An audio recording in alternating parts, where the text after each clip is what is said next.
From the blackest corners of your mind, they call, pulling you deep into shadow, twisting your senses, keeping you from sleep. It's time to face your darkest fears. This is Tales to Terrify.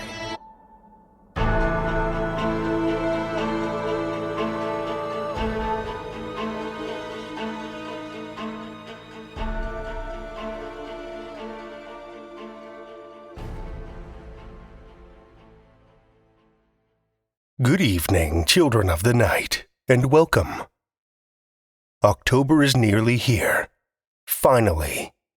While I'll miss the warmth of the summer, those chill evenings and the rustle of falling leaves already has me firmly in the Halloween spirit. You know what else has me in the Halloween spirit? The promise of a near-endless supply of terrifying tales headed our way. We've got some exceptional tales planned to fuel your nightmares this month, but because you can never have too much horror this time of year, our friends over at the Wrong Station podcast also have one hell of a treat starting this weekend. As I mentioned last week, they've taken on the frightening feat of releasing 31 stories in 31 days for the month of October. A weird and disturbing tale to fill your gullet each and every day of the month. Is it a sign of their questionable sanity? Probably. Is it something that'll cast a looming shadow, making each day of the season darker than the last? Almost certainly. Is it something you absolutely should not miss? Without question. You can follow the Wrong Station podcast wherever you listen to Tales to Terrify, or check them out online at wrongstation.com. If you're like me, you want to make the most of this terrible time of year and pack your ears with as much terror as you can handle. Speaking of feeding ragged terrors into your ears, let's dish out some of our own, shall we? Our first story for the evening comes from Akis Linardos. Akis is a writer of weird nightmares and the occasional epic tale. He's also a biomedical AI scientist and maybe a human. Originally from Greece, he constantly hops across countries as his career and exploration urges refuse to let him settle. Find his fiction at Apex, The Dread Machine, The Martian, and visit his website for other dark surprises. Link is in the show notes. Children of the Night, join me for Akis Linardos' Ink, first published in The Mall magazine, September 2023.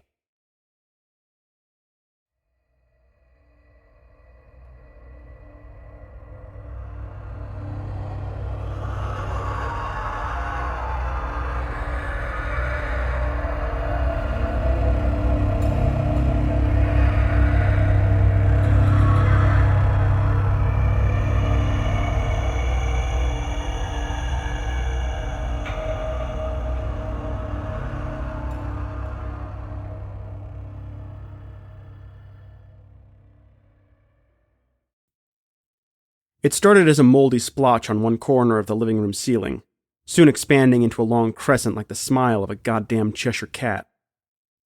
I squeeze a mop on it and rub until my muscles ache behind my elbows. The mop gets black and smudgy and it smells funny, like fresh concrete. I call the handyman. He says he'll come tomorrow. As I hang up, I hear the elevator mid-whir outside my apartment. It only goes as high as this, though there is one extra floor above, accessible only by stairs. It's where Oswald lives. I see him from the peephole. He's carrying a massive oil barrel. Black paint for his art, I assume. He's dragging the barrel up the spiral stairs, struggling to twist it around the tight corners. Perhaps he needs help. I grab the handle. Pause. Why should I help him? He never bothers with my problems, barely even talks to me these days. I push the door open anyway. Do you need help, Oswald? No bother. I've got it, he says, barely glancing in my direction. When had I become invisible to him? What's that you've got over there? I ask. His mouth curls into a smirk. Just some supplies. I did some painting the other day after a long time. It kind of flowed out of me. Maybe you can take a look sometime? That's nice, he says. He doesn't even hear me. Doesn't even look at me. The message in his eyes and in his tone is clear. Why is that loser still talking to me? The genius polymath, an archaeologist with a passion for cartoons, successful in both. Ever since he uncovered that jar from the buried ziggurat in Peru, he'd been the buzz of the town. Who has time to even glance at his childhood friend with all the media attention and busy life, right? Who has time to waste on a loser? Whatever. I don't care. Well, enjoy, I say, and I retreat to my apartment. I lay on the couch and stare at the ceiling.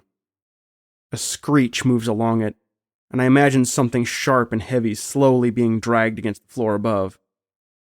My brain hurts, like cold spoons slowly being dragged beneath my temples. The Cheshire Cat's smile curls wider on the ceiling. The handyman crawls through the scuttle attic between my room and Oswald's. The scuttle hole releases a wave of stench, like someone had tossed rotten fruit into a bowl full of wet cement. I feel sorry for the handyman. I sit back on the coffee-stained couch and turn on the TV. Show's about to start. Oswald's Fermi the Bouncy Rat. The show that brought black and white cartoons back in fashion. I'll never understand how Oswald managed it. He followed his dreams all the way to Wonderland. Not that I'm jealous of him. The pharmacy pays the bills, so I never stress about money. I'm happy with my life. The handyman crawls back out an hour later. Says he couldn't find any leaks from the boiler, and whatever the hell it was, it's all over the scuttle, but it's even worse above. Must be something from upstairs. I have to figure it out with Oswald. So I'll be the one speaking to him again, begging for his attention. I can't remember when we stopped being friends. It happened like a slow shifting of seasons. From best friends, to occasional updates on each other's life, to a polite greeting in the common areas, reduced to stranger neighbors. He usually comes home around 5:30. I'll have to think about how to phrase my request casually. I hate needy people.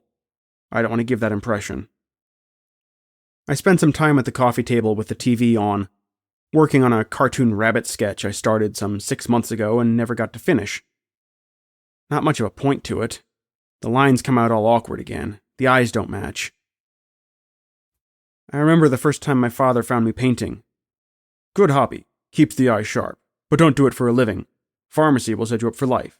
People always need their pills. He never really understood. Not like Oswald's parents did. They paid his tuition through art school, talked up his paintings every chance they'd get. It's different if you have someone cheering you on. But he was lucky. I was not. Simple as that.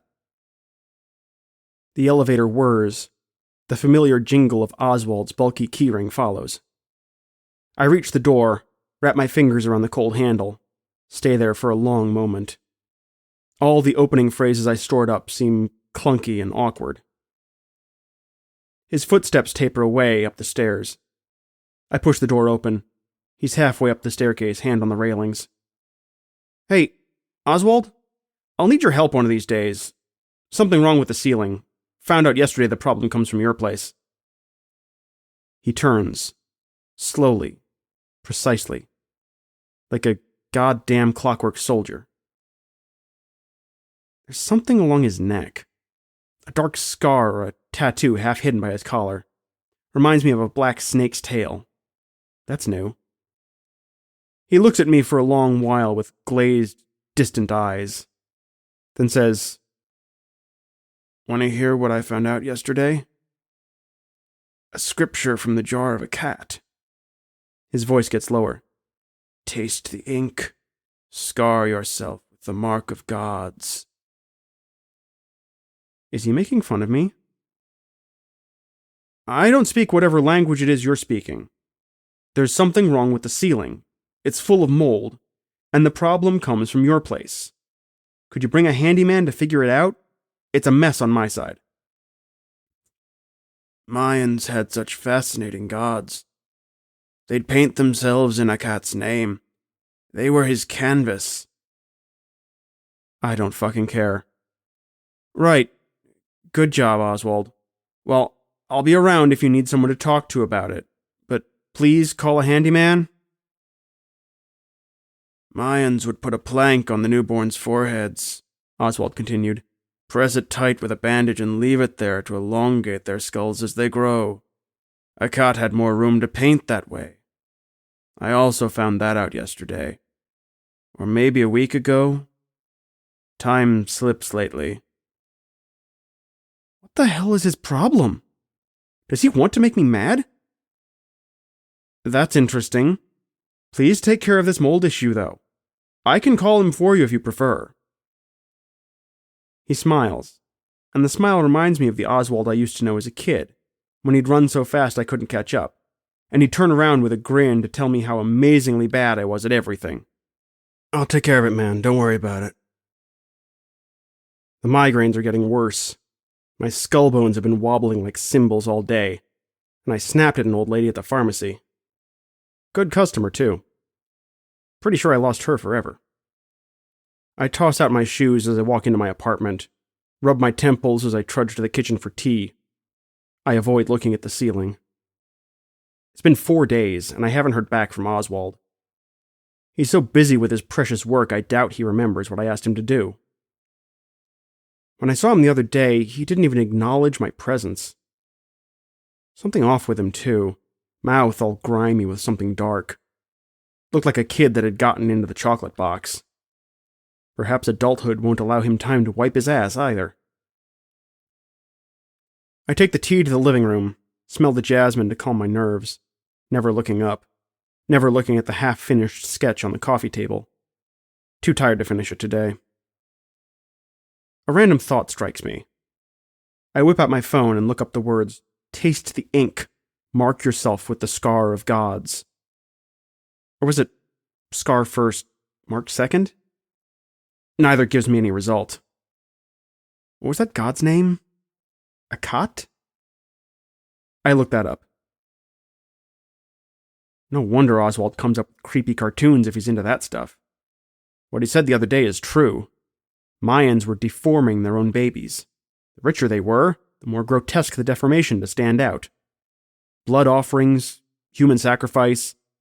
It was all viewed as nourishment for the gods. Gods cannot take a life.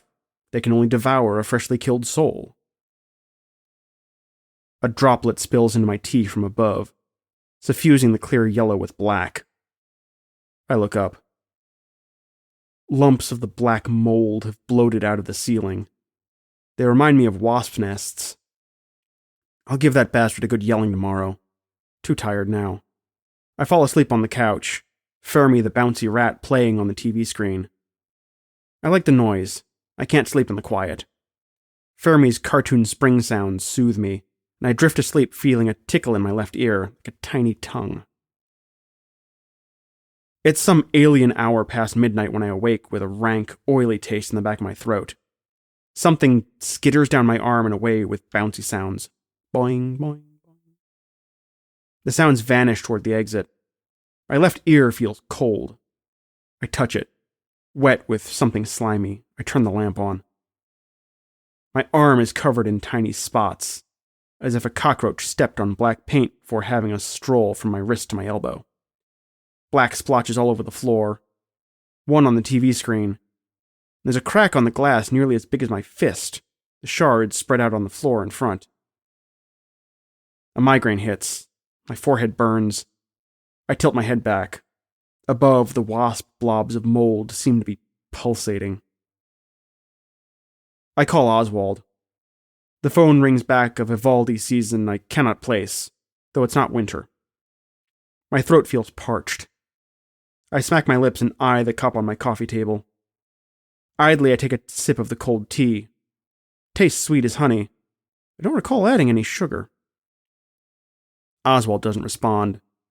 My brain throbs. I swear it's trying to escape my damn skull. Screw this. The black splotches lead out of my apartment, upstairs to Oswald's place.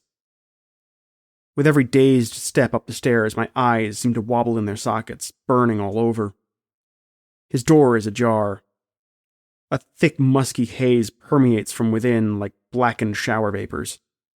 It smells like carbonized soot and feels like grease on my skin as I enter the living room. Have I walked into a dream?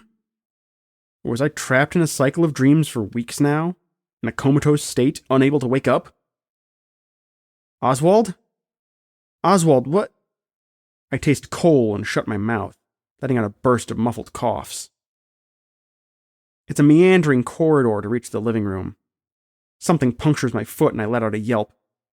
I pull my sock off, cursing, and squeeze out a splinter of wood and a sanguine little marble from the toe. As I rub the rough outline of the skin, I capture oily black snowflakes between finger and toe and spread smudge on both. I cup my mouth with both hands and yell again. Oswald! Man, what the hell? Didn't you hear me scream? My ceiling looks like a Jackson Pollock of mold, and it won't go away. I step into the living room. What have you been... His body is surrounded by lit candles. Tattoos have spread to his face in a spiderweb. His eyes are egg whites lying in charcoal mud skin. The black liquid slowly spreads inside the eyes. Prank. He'll jump scare me now, jolt awake and shift his eyes. Oswald was always up to mischief as a child. Only we weren't children anymore. His chest still heaves. He's breathing. The jar of Akat is beside him, overfull with the black liquid of art. The ink surface balloons in and out of the jar and pulses, as if it's also breathing. The tattoos shift on Oswald's body. On his belly, a black dog takes shape, chasing a black cat as a squiggly line beneath them undulates to give the illusion of movement in space. The cat pulls out a hammer, smashes the dog's head, laughs in a goofy gurgle. On Oswald's face, black stripes curve to spirals, merge, stretch out to two curved lines that form between them the outlines of buck teeth. The sketched mouth opens. A low, husky voice comes from it, maybe of some creature suffering from pneumonia. Taste the ink. Scar yourself with the mark of gods. What? The mouth bulges out. A black balloon at Oswald's cheek. Buck teeth, pointy ears, Pac-Man-shaped irises. It bounces off him. It's Fermi, the bouncy rat. You want it, it says as it springs from Oswald's solar plexus, as it bounces off walls, spreading the ink. You want the blessings others have. Why should others have all the luck, while your dreams are slowly dying? He did it. Why not you? Taste the ink, then sacrifice him. The splotches the rat leaves on the walls spread out in a spiderweb, forming the shapes I recognize from Oswald's cartoons. Senti, the zebra centipede, skitters up to the ceiling, its tiny bowlegs clacking like notes on a marimba. Is this the source of Oswald's success? Has he stumbled upon a hidden occult treasure that somehow fell through the cracks of human history? I know I should be afraid, but I'm not. My chest pounds with excitement. Whatever happens next, how can it be worse than the listlessness of my mundane one-bedroom apartment life, filled with taxes and pills and cranky old ladies and rusted dreams? What are you? What did you do to him? The cartoons twist on the walls. The cat from before walks up the stairs of a ziggurat. Its head elongates, longer with every step. And as its head grows, diamond rings materialize around its loony feline hands. Dark blood spills from its mouth. The cat reaches the top, lets out another goofy gurgle. Its head explodes in a splash of ink. "You're a cot," I say. The creature does not respond. I inhale deeply, taking in the oily scent, tasting charcoal and honey beneath my tongue. My heart drums with every boing of that rat, with every gurgle, laughter, and xylophone skittering of the cartoons on the walls. It's like they spring against my cranium, crawl along my spine. And here's the strangest thing. I enjoy it. The migraine is gone, transformed into a pleasant stupor of intoxication, like those nights pub crawling around town and having just the right amount to drink. Not too much, certainly not too little. A ticket straight to Wonderland. Oswald lies in a pool of his own avarice, ink mingled with bubbling saliva spilling out of his mouth. He failed. He was the real loser all along. My mouth curls into a grin, and my mirth comes bursting out in a cackle. For the first time in years, I feel alive. I grab the knife, dip it into the jar, then out. Delicious molten tar drips from the blade. I will never end up like him. I'll make that goddamn Wonderland mine, baby. I bring the blade's spine close to my mouth and lick.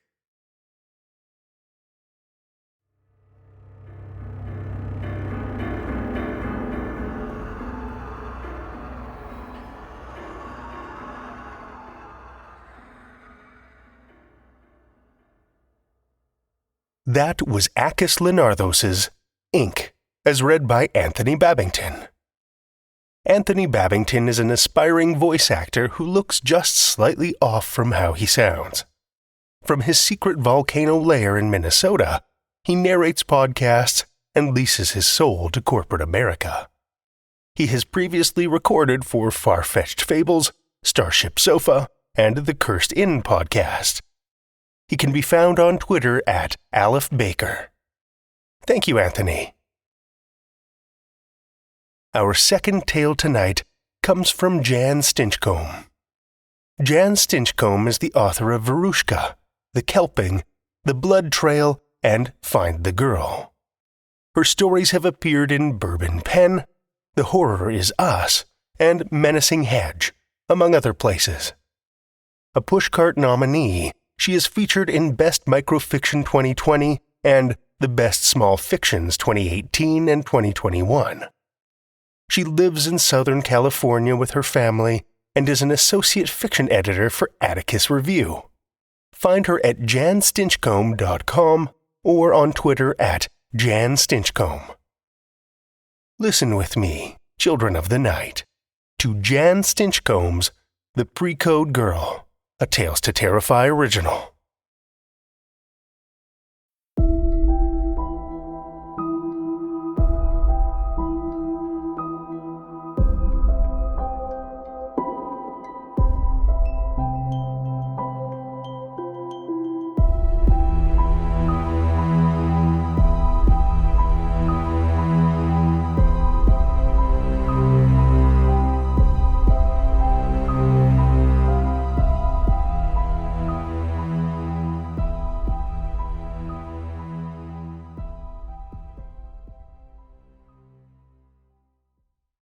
Clothes are her passion.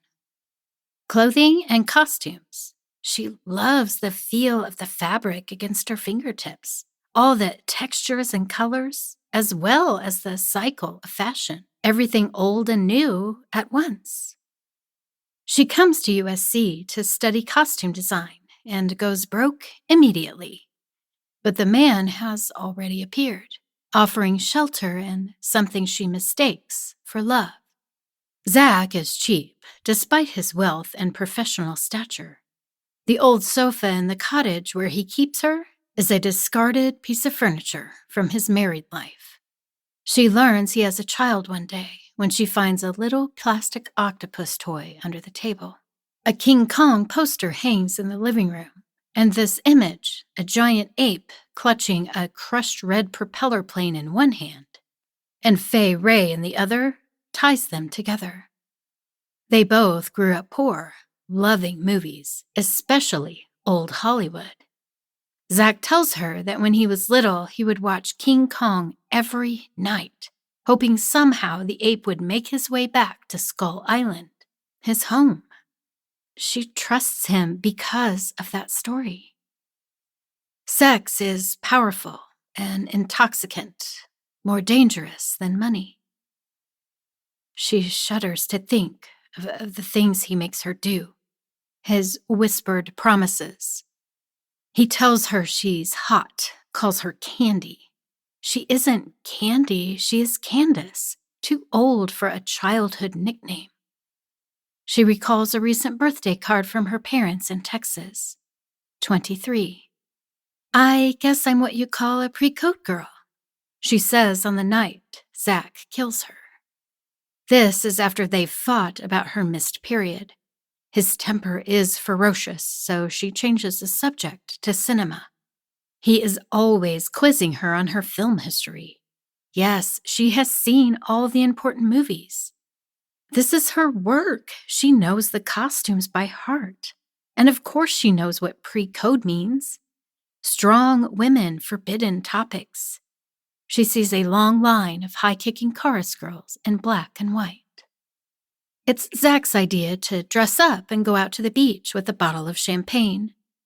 She hopes, impossibly, that he will tell her he's leaving his wife, the beautiful Emily. She does not like champagne, but downs 3 glasses. When the bottle crashes against her skull, she can hear Fay Ray screaming in her pink evening gown as the ape's fingers close around her. At least Fay Ray gets top billing forever. She wakes at dawn on wet sand in a ruined dress. She rises and stumbles forward, at one point bending over to expel seawater from her lungs, and then continues on the long journey across the sand and past the row of tents lining the boardwalk. A young woman, busy spreading out watercolors for sale, looks up in alarm. Oh my God, what happened to you? She remembers a blanket of darkness and relentless waves pulling her into the ocean. I got hurt, she says. It's not a lie. You need to be careful out here. Don't let the cops see you. They've been doing sweeps. You're sure you're okay? She nods and walks on. She is not in pain. She doesn't even feel the cold, but she knows she should not be out in public. The few people walking around at this hour stare at her. Her face feels as though it does not belong to her. She crosses the boardwalk and makes a right turn at the mural with the purple-headed figure. This is the way Zach likes to go, crossing Speedway onto a side street of pricey beach houses. When she reaches Pacific Avenue, she turns left. The cottage, the closest thing she has to a home, is on the next corner. She will lock herself in there and come up with a plan.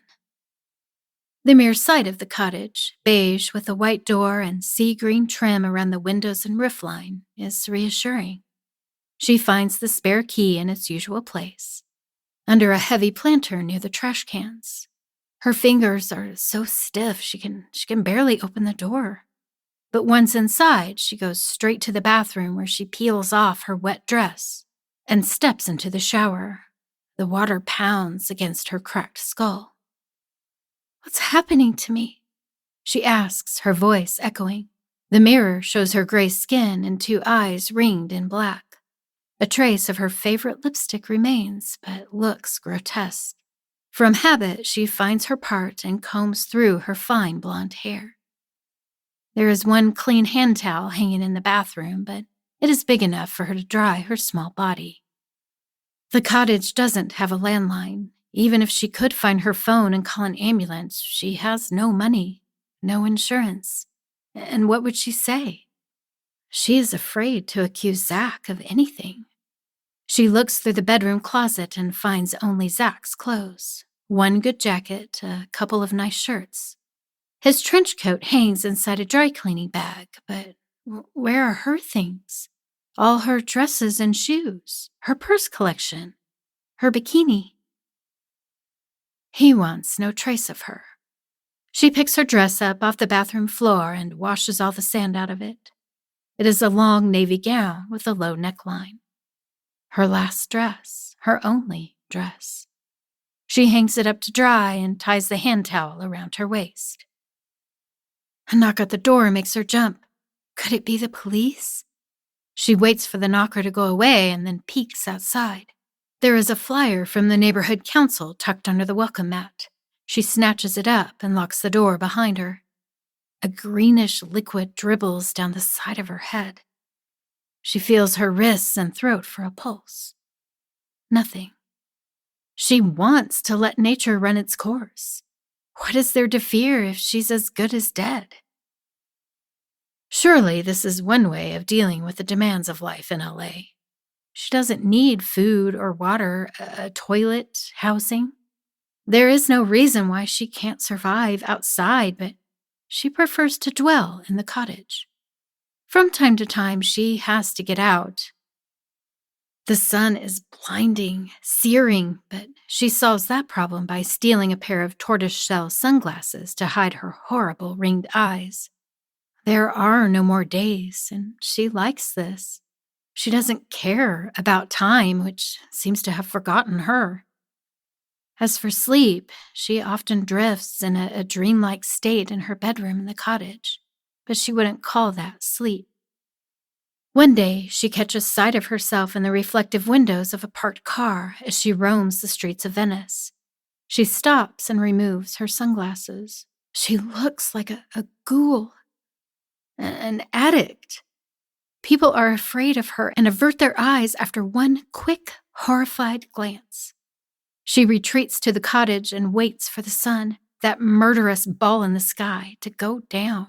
The nighttime is always better, so she ventures out at dusk.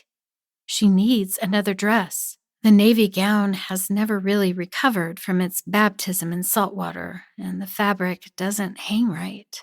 She finds a place nearby that sells women's clothing, but nothing like the vintage dresses she prefers. She enters with her eyes down, and then she walks around, touching different items and pretending to check the price tags. She grabs a black dress and approaches the mirror, and at that moment, a woman's voice rings out in warning. "Can I help you with that?" After coming this far, she is determined to get to that mirror, but the woman rushes toward her, and it is the woman's face, wincing in disgust, that she sees when she reaches the glass. It takes her a second to realize the girl standing there with the black dress in her hands is her. She has the same gray skin, but now her hair hangs like a wig, lifeless. With her sunglasses and ruined dress, she looks like an extra in a horror film. You shouldn't be here. I'll call an ambulance," the woman says, tripping as she hurries back to the counter. A customer comes out of the changing room and gasps. 2 other people make a beeline for the door. She drops the dress and flees. All the way back to the cottage, she keeps her head down. One guy whistles as she walks past, but it isn't a compliment. She wants nothing more to do with people. Her own reflection is sufficient terrible company. This metropolis is famous for its murdered women, but they don't usually walk around like she does. They exist as stories or shocking photographs. Back at the cottage, she makes a decision. That's it. I'm done. She marches to the kitchen in search of a knife. There isn't a good one, but it will have to do. How hard could it be? She cuts into a large vein on the underside of her wrist. No pain. Good. No blood either, just a thick black puddle on her gray skin. She will never die at this rate. She puts the sunglasses, her prized post-death acquisition, on the table next to the toy octopus, then locks up and returns the key to its hiding place. She takes a back alley route to the boardwalk, passing trash bins and rundown properties. There are people everywhere, both the tourists who will soon depart and the long line of tents that move only when forced. The Pacific booms mournfully in her direction, encouraging her to approach. It is hard to walk across the sand, but this feels right, like she is a child again at the beach with her family. The water is neither cold nor warm, as she has lost all sense of temperature. Good. As the waves cover her feet and ankles, she is stirred to say something. Sorry. Goodbye. Good luck. I love you. She doesn't know who she is talking to. Perhaps all the unlucky people in LA. Perhaps to herself. Her big navy gown grows heavy as she trudges into the water. Surely the weight of the fabric will help. She knows the classic story about a wronged girl drowning in a dress. She keeps walking until she loses her footing. And then finally, the water overwhelms her and carries her away. She floats. She forces herself to go under and take water into her lungs. She can't see anything. She can't hear anything. She resurfaces. She tries her best to drown. When the sun comes up behind her on the other side of the metropolis, she gives up. She searches the boardwalk until she finds the woman with the watercolors. Hey, it's me again. I was wondering if I could borrow some clothes. Oh, you look worse than ever, the woman says before ducking into her tent. She is only gone for a second, but comes back out with a long black halter dress. I never wear this, or I could give you shorts and a t-shirt, but this looks like it will fit you. Thank you so much, she says as she grabs the dress. She changes quickly, right there on the street, before the woman can stop her. Remember what I said about the cops? I wasn't kidding. I'm sorry. You should throw that old dress away, and you need to take care of that cut. There's this guy who has a medical kit. I can go find him if you'll watch my stuff. Her wrist! She had forgotten about it. She looks down and sees an open black wound against gray skin. She does not want to imagine what her face looks like. It's all right. Medicine won't help me. Lots of people don't like to take their meds, but you could get an infection and that would kill you. Really, it's okay. Thank you so much for your kindness. She must return to the cottage before the sun gets any higher. She'll lock herself in there and then come up with yet another plan. Already, people are staring at her. She ditches the dress and the first overflowing trash cans she sees. What about shoes? The woman calls from the middle of the boardwalk, where she stands holding a pair of flip-flops up in the air. You shouldn't walk around barefoot. She waves back and heads home. Such generosity. One person bashes your skull in, and the other gives you her clothes without asking for anything in return. The fresh dress makes her feel a little bit better. Back at the cottage, she retrieves the key, opens the door, and goes straight to the bathroom mirror to check the damage. Her face has turned darker, a more uniform shade of gray. Her eyes, once blue, are now dark, almost black. She will have to take another shower to remove all the sand from her hair. Someone knocks at the door, but this time it's faint and tentative. She has been expecting the police to come searching. She hopes someone, somewhere, is looking for her, missing her. But now she hears the knocker opening the door with a key. God almighty, she flies to the bedroom closet, the only place to hide, and crouches in the corner behind the big dry cleaning bag. Someone with a soft footfall has entered the cottage. It isn't Zach. She knows the sound of his body moving through space. She hears whoever it is stepping around in the little front room. There isn't much to look at. They move on to the kitchen, where they remain for a while, opening the refrigerator and all the cupboards and drawers. What are they looking for? Then it's onto the bathroom. She hears a metallic scrape as they pull back the shower curtain. What did she do with the hand towel? Oh, she should have been more careful. They're in the bedroom now. The moment of truth. They rip apart the bed. The closet is next. What should she do? Rush out like a monster and scare them, then flee the premises? She remembers hiding like this in childhood, playing a game, and how impossible it was to stifle her giggles. She feels the approaching footsteps of the intruder. She looks up.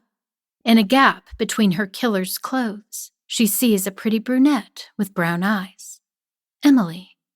This is the wife, a well-known actress, reaching out to touch her husband's clothes. She presses her face against one of his shirts. This is it. Emily will tear through the closet and expose the living corpse crouching in the corner. And then what will happen? Candace's heart swells with emotion. The two of them need to talk woman to woman. Emily heads back to the kitchen.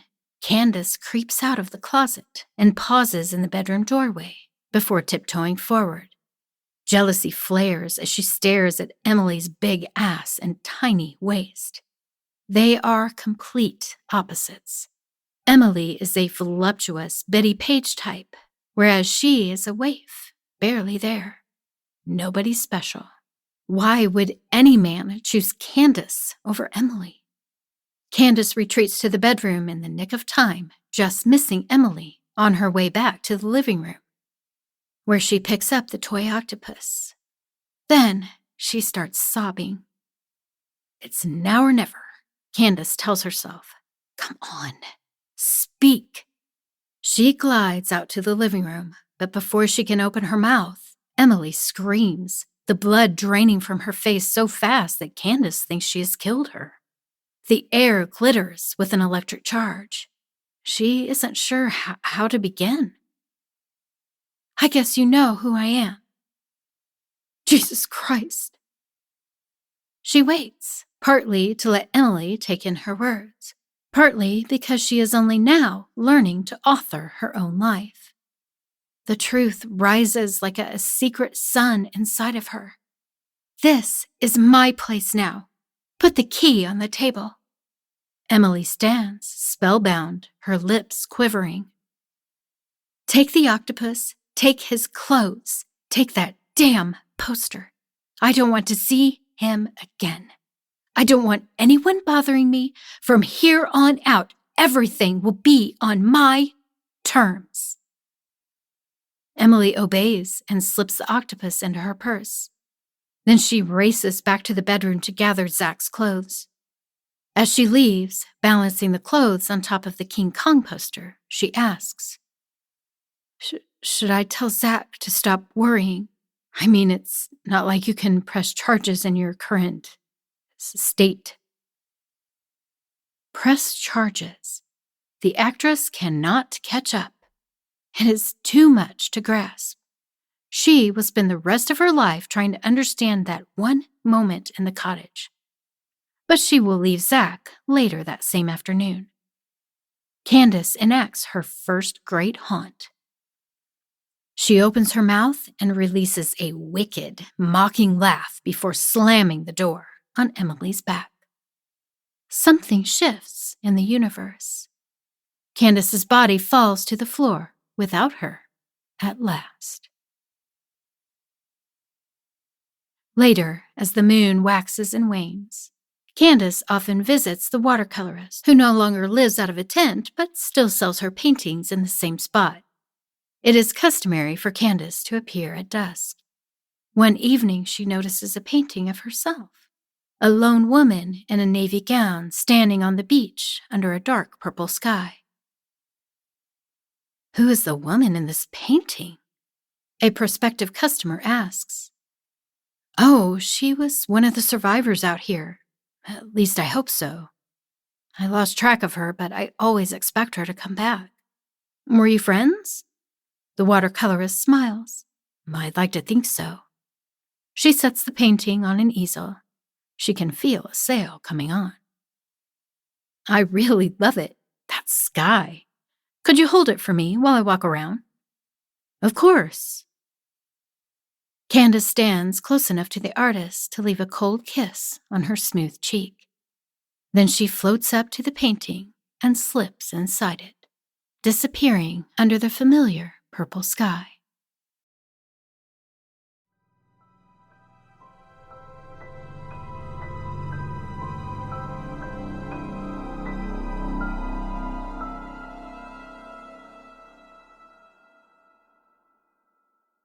That was Jan Stinchcomb's The Pre-Code Girl, as read by Michelle Kane. Michelle is from the Kansas City metropolitan area. She has a dulcimer and a bodhrán that she doesn't have time to play because she spends her time working in a cube farm and being a mom to her son and their Labrador. And, of course, narrating stories when she has the chance. She can be found on Twitter at ShellDavis72. Thank you, Michelle.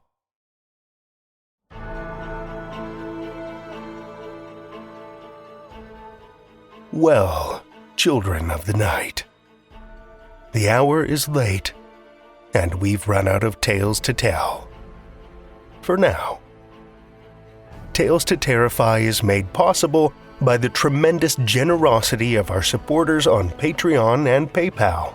Incredible fans like Lestle Baxter, Paul Belcher, Amanda Carrillo, Amanda Gottfried, and Orion D. Hegre, whose generous support helps keep the lights on and flickering ominously. Not a supporter already?